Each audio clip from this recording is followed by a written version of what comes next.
तो क्या हाल है मेरे भाइयों, तुम्हारे इस चैनल पर फिर से स्वागत है। तो भाइयों, आज जो हमारी वीडियो का टॉपिक है बहुत सिंपल है भाई। हमारी जो वीडियो का टॉपिक है भाई वो प्रोटीन के बारे में, वे प्रोटीन के बारे में। भाई वे प्रोटीन लेना is good for your health और नॉट, या फिर ये इसके साइड इफेक्ट हैं या फिर बेनिफिट्स हैं इसके।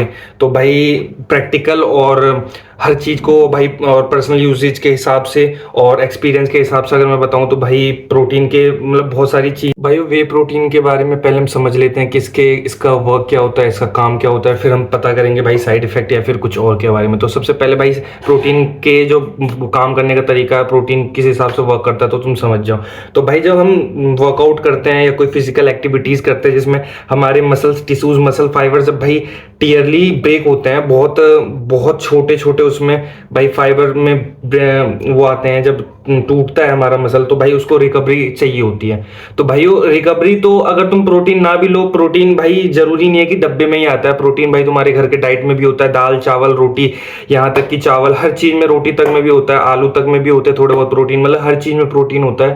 तो प्रोटीन भाई वो चीज है जो भाई फूड में अवेलेबल होता है। तो अब भाई कितनों के साथ ये होता है कि भाई बहुत बिजी हैप्टिक शेड्यूल होता है भाई, कि जो प्रोटीन नहीं ले पाते हैं, तो भाई जो बाहर रहते हैं या फिर कुछ काम धंधा कर रहे होते हैं तो उनको प्रोटीन कुछ अलग वे में चाहिए होता है। तो भाई उनके लिए एज अ बॉक्स एक डब्बे में होता है प्रोटीन। तो भाई लोग प्रोटीन का काम समझ गए होंगे, तो अब भाई अब उसका मिथ भी ब्रस्ट कर देते हैं कि कितने लोगों के दिमाग में भाई, कितने लोग सोचते हैं कि प्रोटीन भाई खाने से आदमी फूल जाता है। भाई मेरे रिलेटिव्स में भी, मेरे घर में भी भाई लोग मुझे मतलब हर किसी को भाई फेस करना पड़ता होगा कि भाई डब्बे का शरीर है, पाउडर है, शरीर खराब हो जाएगा, ये जो तू पाउडर मारता है बनता है किस चीज से, तो भाई खराब हो जाएगा, तो तेरा शरीर खराब हो जाएगा, फूल रहा है, खराब हो रहा है। तो भाई फुलाने का काम तो प्रोटीन का सबसे पहले होता ही नहीं है, तो वो भाई गेनर का काम होता है, प्रोटीन का काम कुछ अलग होता है। और भाई प्रोटीन का बनने का जो प्रोसेस होता है वो बहुत ही ज्यादा डिफरेंट होता है, क्योंकि अगर देखा जाए तो भाई जो दूध होता है, दूध को जब फाड़ा जाता है तो उसका जो पानी बचता है ना भाई, वो जब पनीर तुमने घर में निकाला होगा तो उसका जो पानी बचता होगा उसी पानी से भाई प्रोटीन बनता है। जो भाई जो पानी बचता है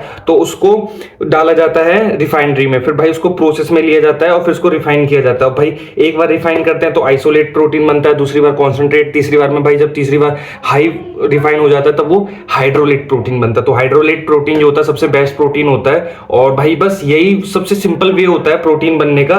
तो यही चीज होती है। तो मेरे हिसाब से भाई प्रोटीन का कोई भी साइड इफेक्ट नहीं है, इतना सा भी साइड इफेक्ट नहीं है अगर तुम अच्छी क्वालिटी का लोगे तो भाई कोई भी अगर तुमको कोई कहता है बंदा, दोस्त, भाई, रिश्तेदार, तो भाई उनको ये वीडियो दिखा देना अपने पेरेंट्स से, किसी को भी, कि भाई प्रोटीन बनने का प्रोसेस ये होता है कि भाई दूध को फाड़ा। कितने भाइयों तेज बुद्धि आएंगे अपनी बुद्धि चलाने के लिए कि भाई अगर दूध से ही बनता है प्रोटीन, तो भाइयों मैं काम ना करूं कि प्रोटीन जो है मैं भाई दूध ही पी लूं प्रोटीन के लिए। तो भाइयों यहाँ पे ना बहुत ज्यादा ट्विस्ट है, क्योंकि ऐसा नहीं हो सकता है, क्योंकि कितने दिमाग लगाएंगे भाई, लगाते भी हैं कि भाई दूध से अगर बनता है प्रोटीन तो भाई दूध पीना तू प्रोटीन क्यों पी रहा है। तो भाई इसका सबसे आसान तरीका मैं तुमको समझा देता हूँ। भाई एक पहलवान होता है, वो दूध पी करके भाई उनको ज्यादा प्रोटीन पाउडर इन सब चीजों से ज्यादा लेना देना नहीं होता है, वो दूध पी करके काम चला लेते हैं। और लेकिन जो बॉडी बिल्डर या फैट लॉस या जो एथलीट होता है उसको भाई चाहिए होता है वे प्रोटीन। अब मैं तुमको समझा देता हूँ क्यों। क्योंकि भाई अगर हम आधा लीटर दूध पीते हैं, जो पैकेट आता है मदर डेयरी का, उसमें भाई 15 ग्राम प्रोटीन होता है, तो 500 ग्राम मतलब आधा किलो, तो भाई 15 ग्राम प्रोटीन होता है। तो उसमें 3.45 ग्राम के आसपास फैट भी होता है और उसमें बहुत सारा कार्बोहाइड्रेट्स भी होता है। तो भाई उसमें ऑथेंटिक और जेन्युइन प्रोटीन नहीं होता, उसमें सिर्फ प्रोटीन चाहिए होता है एथलीट या फिर फैट लॉस करने वाले को। तो भाई जो प्रोटीन होता है उसमें ऑथेंटिक, जेन्युइन और सिर्फ प्रोटीन होता है जो बहुत ज्यादा जल्दी डाइजेस्ट हो जाता है। लेकिन जो दूध में तुम भाई डायरेक्ट पियोगे तो उसमें तुमको डाइजेस्ट नहीं होता जल्दी। तो ये भाई दोनों में डिफरेंस है, क्योंकि अगर प्रोटीन तुम लेते हो तो उसमें सिर्फ तुमको प्रोटीन मिलता है, और जो भाई दूध रहता है उसमें फैट, कार्बोहाइड्रेट्स और भी बाकी की चीजें मिलती हैं। तो बस यही है, ये दोनों में डिफरेंस। अगर तुम फैट लॉस पे नहीं हो तो भाई दूध पी के भी काम चला सकते हो, एज अ पावर लिफ्टर हो तो दूध पी के काम चला सकते हो एसली, और अगर तुम पहलवान और रेसलर हो तो भाई वो तो दूध दही दही घी मक्खन मारते ही मारते हैं। तो फैट लॉस वालों को भाई नहीं चलता, नहीं जमता। तो ये है भाई डिफरेंस, बस और कुछ नहीं।